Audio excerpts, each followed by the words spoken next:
Hello everyone, welcome back to our chemistry class. This chapter has three subtopics, which is Bohr Atomic Model, Quantum Mechanics, and also Electronic Configuration. So untuk 2.1 Bohr's Atomic Model, saya akan bahagikan dia kepada 7 bahagian. So untuk video kali ini, kita akan membincangkan berkenaan Bohr Atomic Model, iaitu the 4 postulates.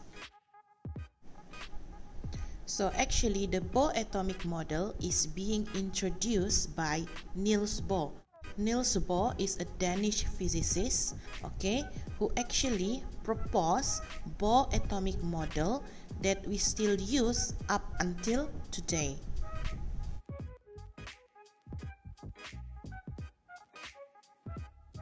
This is the Bohr Atomic Model that is being proposed by Niels Bohr. As you can see here, at the center of this model is what we called as a nucleus. So nucleus consists of proton and also neutron, which proton will give away the positively charged in this atom. And then as you can see, there is a black lines surrounding the nucleus. This black lines is called as energy level, or we can call it as an orbit, or also we can call it as a shell. This energy level, orbit, or shell can be symbolized by the letter n, small n,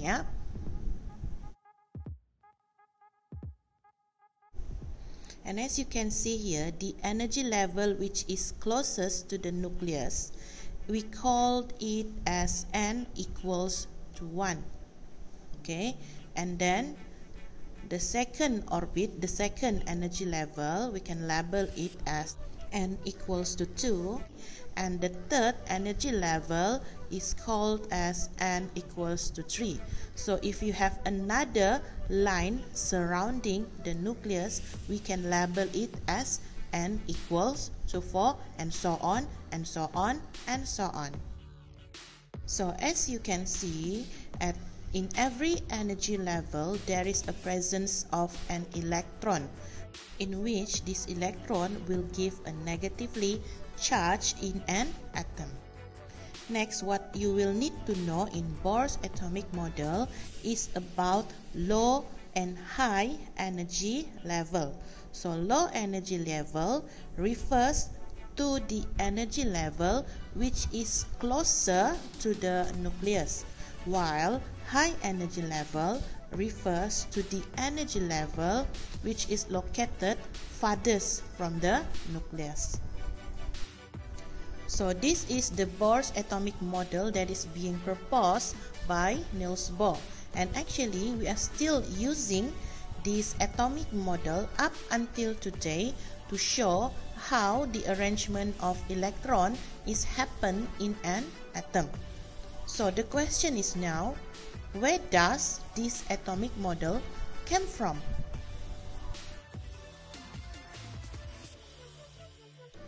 So actually, this atomic model, Bohr's atomic model, comes from the postulates that is being proposed by Niels Bohr. So there are actually in total 4 postulates that is proposed by Bohr. So many will ask, what is the meaning of postulate? So postulate is actually the assumption that Bohr made to propose his atomic model. Let's now discuss one by one, Bohr atomic model in detail. So the first postulate, Bohr states that electron moves in circular orbit around the nucleus of an atom. So when it moves around the nucleus, the electron does not release or absorb any energy at stationary state. So let's take a look at his model first. So at the center of the atom, there is a nucleus which contains proton and also neutron. And the black lines is the shell or energy level that contains electron. So, Bohr said electron will move in circular orbit around the nucleus. Okay, circular orbit around the nucleus, but the electron will remain in the shell. Okay, the electron will remain in the energy level. Okay, so this route, okay, this laluan ini, this route where electron used to move around the nucleus, we call it as an orbit. So what is an orbit? Orbit is the pathway where electron move around the nucleus, and orbit is also called as shell or energy level, or we can symbolize it by the letter N. Next, let's take a look at the second postulate in the specific energy level. Energy level ini adalah orbit, okay? The energy of electron, Bohr said, is fixed in value ataupun nama lainnya adalah quantized. So, mari kita tengok pada energy level equals to 1 and equals to 1, there are two electrons, okay, in which electrons in this energy level has a fixed amount of energy, which is negative 2.18 times 10 to the power of negative 18 joule. So, the same thing will happen at energy level 2. So at energy level 2, there are 8 electrons in total, in which each of these electrons will have a fixed amount of energy, which is negative 0.545 times 10 to the power of negative 18 joule. Finally, at energy level 3, there are 4 electrons in total. So each of these electrons also will have a fixed amount of energy, which is negative 0.242 times 10 to the power of negative 18 joule. So the question now is, where does all of this value came from? So actually, all of this value came from this formula. So this formula is used to calculate energy of electron on the orbit. So, okay, N refers to the energy level, okay, RH refers to the Rydberg constant, while E refers to the energy. So, at N equals to 1, so energy of electron at N equals to 1 equals to negative Rydberg constant. Lepas tu dalam kurungan itu, nilai N kita gantikan dengan angka 1 lah, sebab kita mau cari energy of electron at N equals to 1. So kamu akan dapat negatif 2.18 darab 10 kuasa negatif 18 joule. Sama juga kalau kita mau cari energy of electron pada energy level 2. So kita just ganti masuk angka 2 pada rumus tersebut, maka kita akan dapat energy of electron at N equals to 2 is equals to negative 0.545 times 10 to the power of negative 18 joule. Calculation part kita akan bincangkan secara lebih mendalam pada bahagian C nanti. So, wait and see. So, daripada postulates yang kedua, kita semua setuju bahawa elektron, okay, elektron will have the same amount of energy when staying in the same shell. Sebagai contohnya, semua elektron yang terletak pada N equals to 1 will have a fixed amount of energy lah as stated. Sama juga kalau elektron itu located at N equals to 2, semua elektron akan ada fixed amount of energy. Dan juga kalau elektron tersebut terletak pada N equals to 3, energy level 3, maka all of these electron will have the same amount of energy. Dengan syarat mereka kekal di shell masing-masing. So, the question is now, what will happen to the electron when they absorb or release energy? So, persoalan itu akan dijawab dengan menggunakan postulates number 3 and also postulates number 4 yang diperkenalkan oleh Bohr. So, postulates number 3. At ordinary conditions, the electron is at the ground state at the lowest level.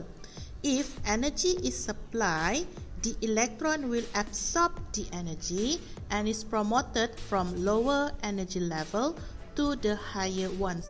Dalam erti kata lain, elektron itu is being excited. Okey, so sebelum kita teruskan dengan postulate number 4, mari kita tengok apa yang dimaksudkan dengan ground state. So ground state dia tidak semestinya n equals to 1 ya. Ground state is actually the state in which the electron is located at the lowest or most stable energy level. So ground state ini dia bergantung kepada energi yang dimiliki oleh elektron tersebut. So sekiranya elektron itu ada negatif 2.18 darab 10 kuasa negatif 18 joule energi, maka ground state bagi elektron itu adalah pada n equals to 1. Sama juga kalau elektron itu ada energi sebanyak negatif 0.545 darab 10 kuasa negatif 18 joule, maka ground state bagi elektron itu adalah pada n equals to 2. Sama juga kalau elektron itu ada negatif 0.242 darab 10 kuasa negatif 18 joule, maka ground state untuk elektron itu adalah pada n equals to 3.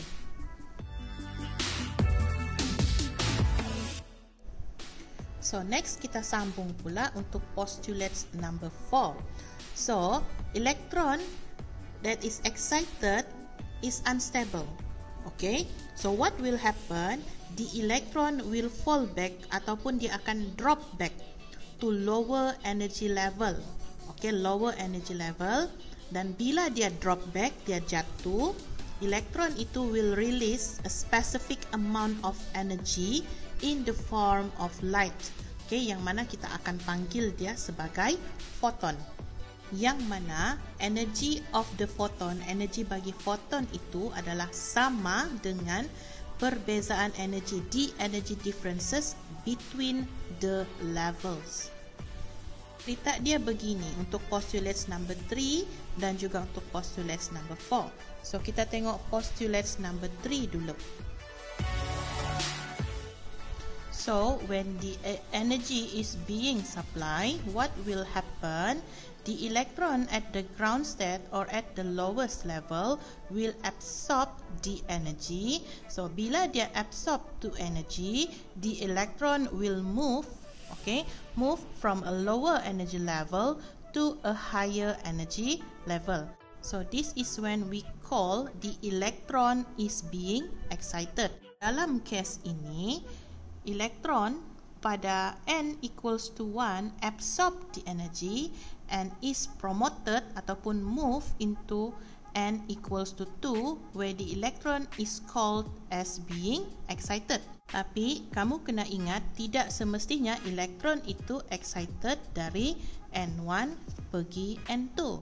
Mungkin elektron itu akan excited daripada n2 pergi n5 ataupun n5 pergi n7.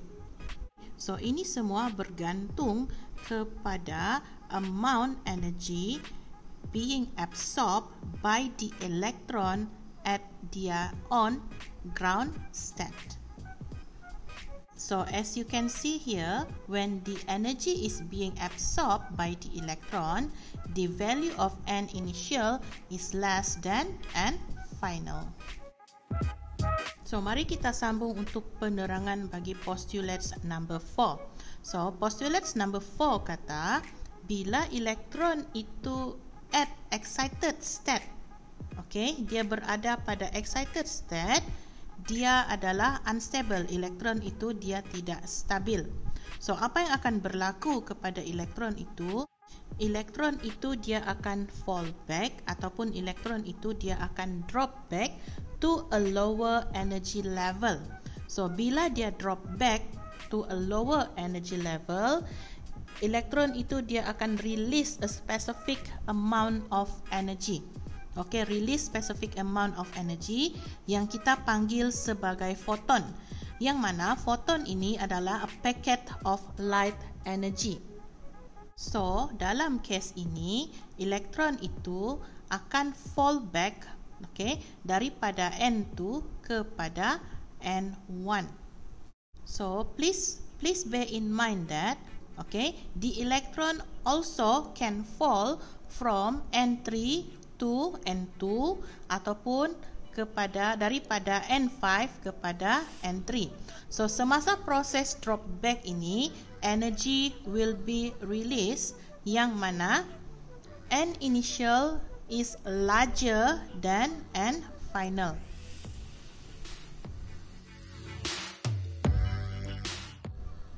So, itu sahaja untuk video kali ini, part A untuk 2.1. So, kita akan sambung dalam video yang seterusnya. Dalam video ini saya sudah terangkan kepada kamu apa itu 4 Bohr Atomic Postulates. So, I'll hope you understand, guys. So, I'll see you in the next video. Take care and bye-bye.